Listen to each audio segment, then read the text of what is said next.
100% government interference. And I'll dive into that in a second, but let me throw a scary number at you. I did a video 10 odd years ago about the fact that more than half of a house, even back then, a new build, was actually government costs. If you take a fairly broad view of government cost, that's what it ended up being.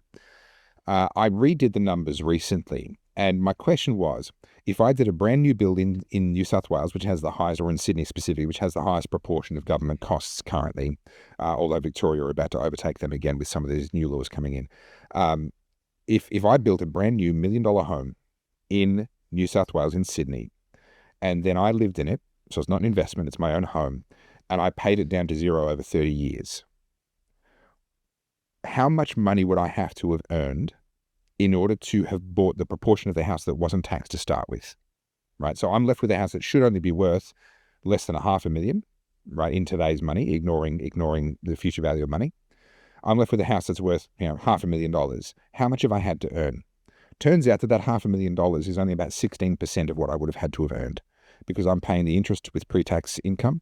I'm also having to pay the interest on the part of the loan that I shouldn't have had to pay in the first place, because that was just taxes and cost of government in the first place. So your own home, if you build your own home in New South Wales right now, live in it and pay it off over 30 years, it is going to be 84% tax. 84% tax. 16% of it will actually be will have gone into the value of the home that you own in the end. Now that will change, of course. The interest and the compound interest. Correct. And the fact that you had to pay tax on the money before you paid the interest, because that interest is not tax deductible, blah, blah, blah. You build it all in, that $1 million home costs you multiple millions, and you're left with something that should have only been $500,000 in the first place.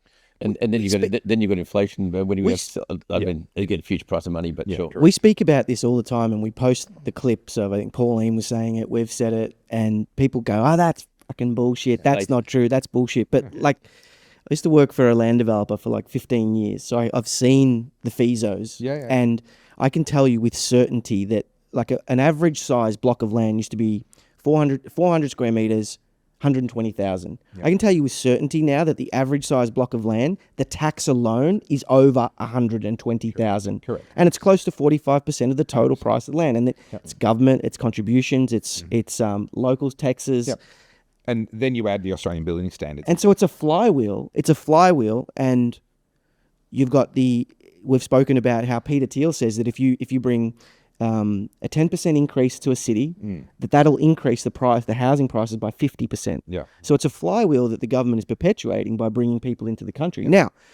Now, I'm not saying we should stop doing this, because a lot of our prosperity has come through property. A lot of Australia's prosperity has come through property and immigration and things like that.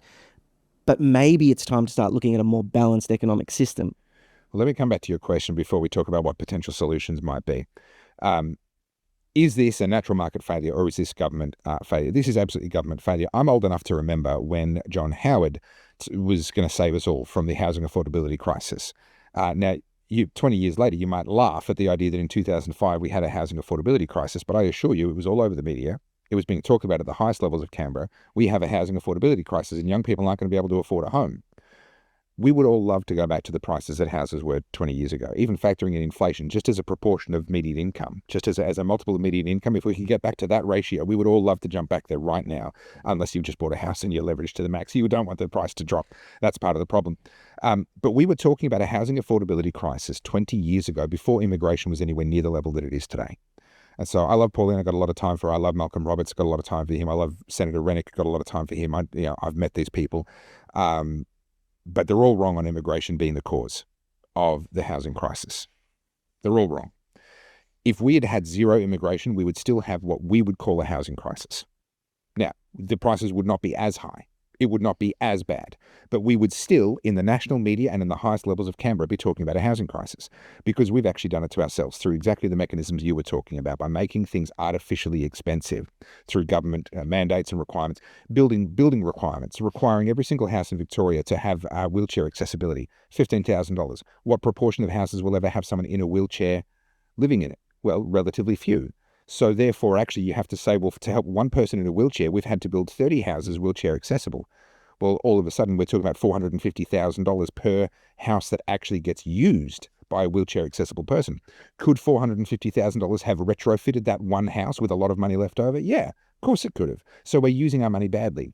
We're talking $60,000 odd for a large home to meet 7-star energy ratings. Yeah. I'm in that right now. So I just got in just before the rules and laws changed around that. But just on the glazing package, would have increased my glazing package by 50%, which means that's built into the cost of the house, which means that the end value of the house needs to be built in, and it goes up. And Correct. These are the things I agree with that are. This is a modern day window tax. So in the UK, they had a period of time where they were trying to tax rich people. So they were taxing the number of windows they had on their properties.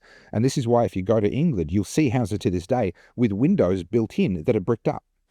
They would brick them up to reduce their tax bill. And so then the government had to bring in a law that said you can't have a bedroom without a window because kids are getting rickets because they're sleeping in bedrooms that have no natural light in them at all at any time of the day because people were trying to minimize their tax bills. This has effectively become a new window tax. My wife and I are building an investment property at the moment. We just had to reduce the size of some of the windows in order to get from a 6-point-something energy rating up to a 7 energy rating because we couldn't justify the cost of the film that you can put on the windows for an investment property, right? So now we've just reduced the amount of natural light coming into a property in order to meet the government's tax-driven or money-driven regulations. Anyway, let me introduce I'm sure it's a concept you guys are aware of. This is the single metric that I think is the most important one for us to measure in housing, in the entire economy, the cost of living, the cost of everything. And it is the gap between what someone costs their employer versus the spending power they actually get to use. This is the gap between those two. That is the single most important economic metric, and I'm not hearing anyone talking about it. Can I repeat that? Yeah. One more time? So the gap. Is that almost like profit per employee? No, completely. I'll break it down. But it's the gap between what you cost your employer versus the purchasing power you get left with. So let's take somebody on a roughly median Australian full-time salary, $85,000 a year right now. That person has a package of $85,000 a year plus super, all right? But also on top of the superannuation, now there's also going to be payroll tax. And there's also some non-tax costs that are around employment law, etc. You've got to have the HR department and all the contract and all the other costs that kind of get added on top. So you've got payroll tax, you've got superannuation, you've got everything else. I'm just going to round that out to an even $100,000 by the time you've added all of that on. That's probably a slightly high measurement, but I'm going to round that out to about $100,000.